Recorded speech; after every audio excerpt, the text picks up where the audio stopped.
Assalamualaikum warahmatullahi wabarakatuh. Let me introduce myself. My name is Eka Susanti. Here I will explain about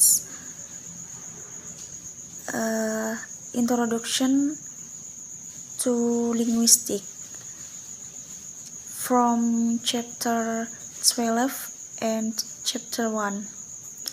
Chapter 12, Language and the Brain, page 156 until 169. Study question. Number 1. What is a more common name for the posterior speech cortex? The name is Wernicke's area. Number 2. Is the use of fire distinguisher instead of fire extinguisher a sponerism or a malapropism? Yes, because when we make mistakes in this retrieval process, there are often strong phonological similarities between the target what we are trying to say and the mistake we actually produce. Number 3. What is aphasia? Aphasia is defined as an impairment of language function due to localized brain damage that leads to difficulty in understanding and or producing linguistic forms. Number 4. Which type of aphasia is characterized by speech like this? Speech 2 times read, we are ripe, ear like, ear right. Is type broadcast aphasia or also called motor aphasia. Number 5. What happens in a dichotic listening test? This technique uses the generally established fact that anything experienced on the right-hand side of the body is processed in the left hemisphere, and anything on the left side is processed in the right hemisphere. Number 6. What is the critical period? The critical period is during childhood. There is a period when the human brain is most ready to receive input and learn of a particular language.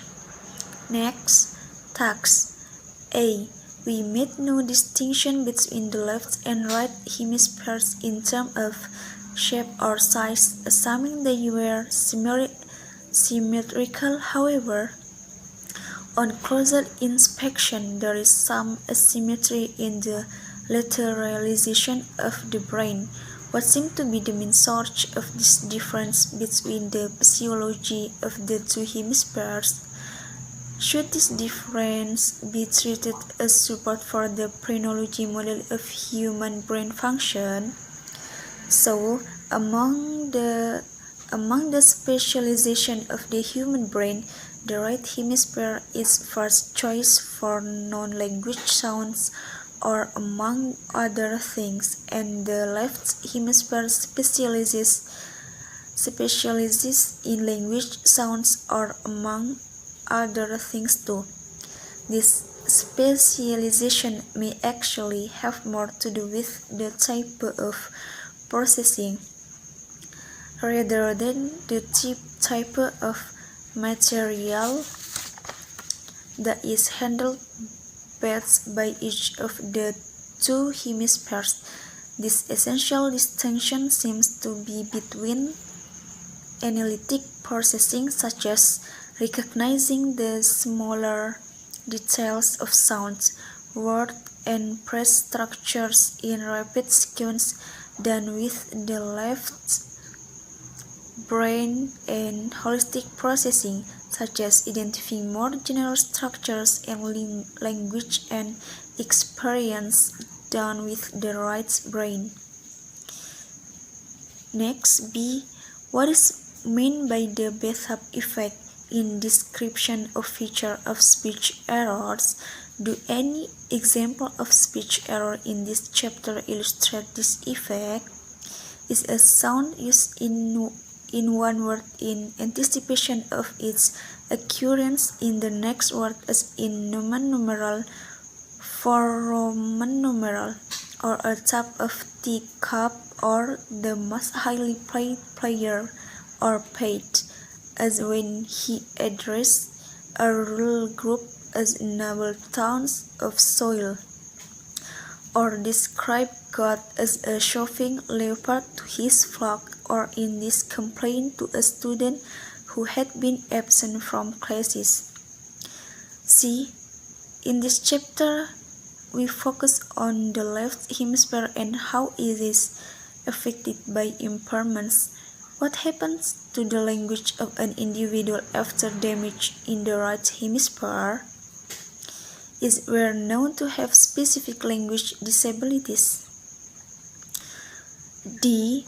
How would you go about analyzing the following excerpt from Redford et al.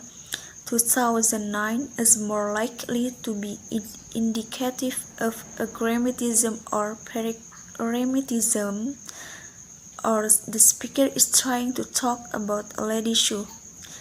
Now there I remember, I have you there what I thought was the lady one, another with a very short, very clever down. To that the one to go, but there is the liver, and there is the new and soon. Is the frequent omission of functional morphemes, exactly articles, preposition, and inflection.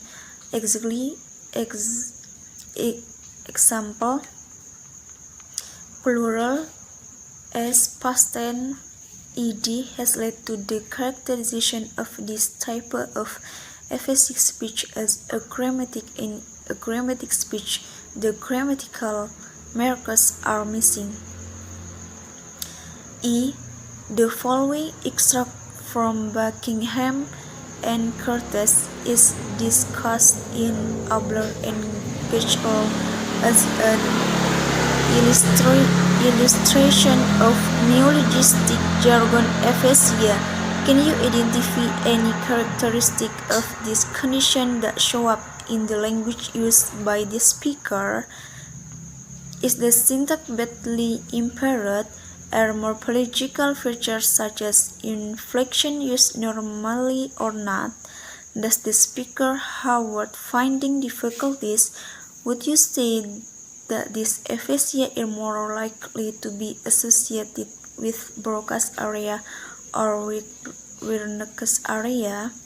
The speaker is responding to the question, who is running the store now? No, this is different. Aphasia is people suffer from different types of language disorders, while Broca's area or Wernicke's area is specific part of the brain was related to extreme difficulty in processing speech, and that damage to this part of the brain was found among patients who had speech comprehension difficulties.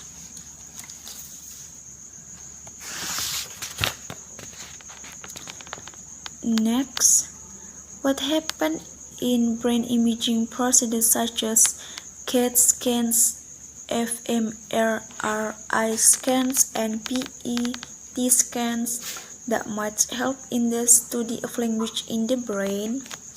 An experiment is possible in which a subject sits with a set of earphones on and is given two different sound signals simultaneously, one through each earphone. For example, through one earphone comes the syllable ga or the word duck, and through the other earphone at exactly the same time comes the or cat.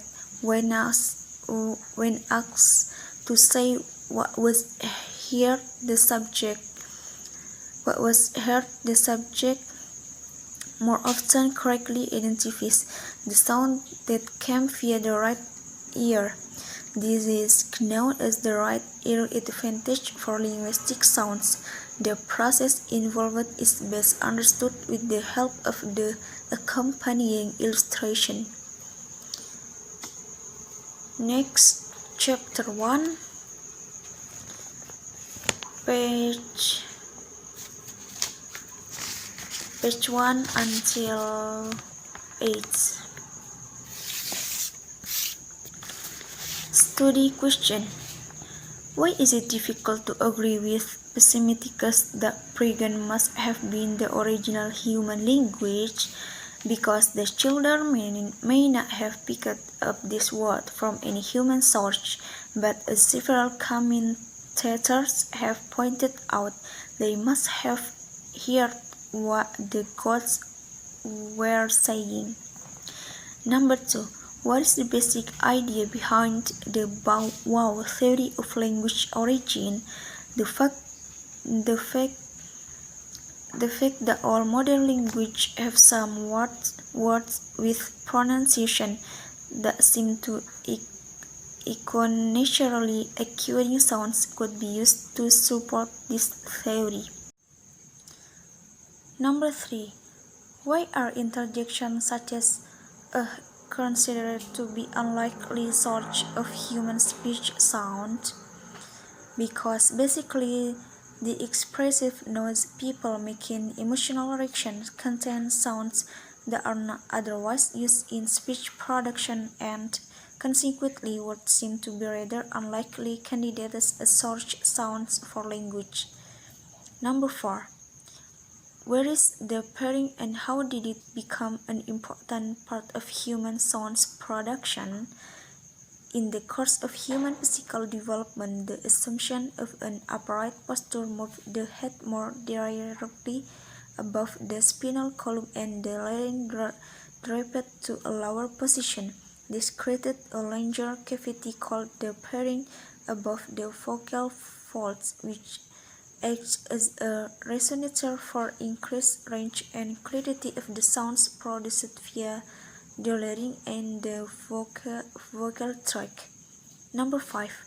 Why do you think that young deaf children who become fluent in sign language would be cited in support of the Inheritance hypothesis? Because Inheritance hypothesis would seem to point to something in human genetics, possibly a crucial mutation as the source. This would not have been a gradual change, but something that happened rather quickly. Number 6. With which of the 6 sources would you associate this question? Chewing, licking, and sucking are extremely widespread mammalian activities which, in terms of casual observation, have obvious similarities with speech. From the tool-making source. Next, tax. A. What is the connection between the Heimlich maneuver and the development of human speech? Instead of looking at types of sounds as the source of human speech, we can look at the type of physical features human possess, especially those that are distinct from other creatures which may have been able to support speech production. We can start with the observation that at some early stage our ancestors made a very significant transition to an upright posture with bipedal or on-two feet locomotion and a revised rule for the front limbs. B. What exactly happened at Babel and why is it used in explanation of language origin? Because the Lord did there confound the language of all the earth. C. What are the arguments for and against a theological explanation of the origin of human language? The basic hypothesis seems to have been that if human infants were allowed to grow up without hearing any language around them, then they would spontaneously begin using the original God-given language. The idea that ontogeny recapitulates phylogeny was first proposed by Ian Haeckel in 8066 and is still frequently used in discussion of language origin. Can you find a simpler or less technical way to express this idea? Early humans had already developed musical ability prior to language and were using it to charm each other. In his analysis of the beginning of human language, William Foley comes to the conclusion that language as we understand it was born about 200,000 years ago. This is substantially earlier than the dates between 100,000 and 50,000 years ago that other scholars have proposed. What kind of evidence and arguments are typically presented in order to choose a particular date when language was born? Among the traces of earlier periods of life on Earth, never find any direct evidence or artifact relating to the speech of distant ancestors that might tell us how language was back in the early stage, perhaps because this absence of direct physical evidence, there has been no shortage of speculation about the origin of human speech. F. What is the connection between the Anythingist hypothesis as described in this chapter in the idea of a universal grammar? Children who are born deaf and do not develop speech become fluent sign language users given appropriate circumstances very early in life. Indeed, the human offspring are born with a special capacity for language. It is innate. No other creature seems to have it, and it is not tied to a specific variety of language. That's all from me.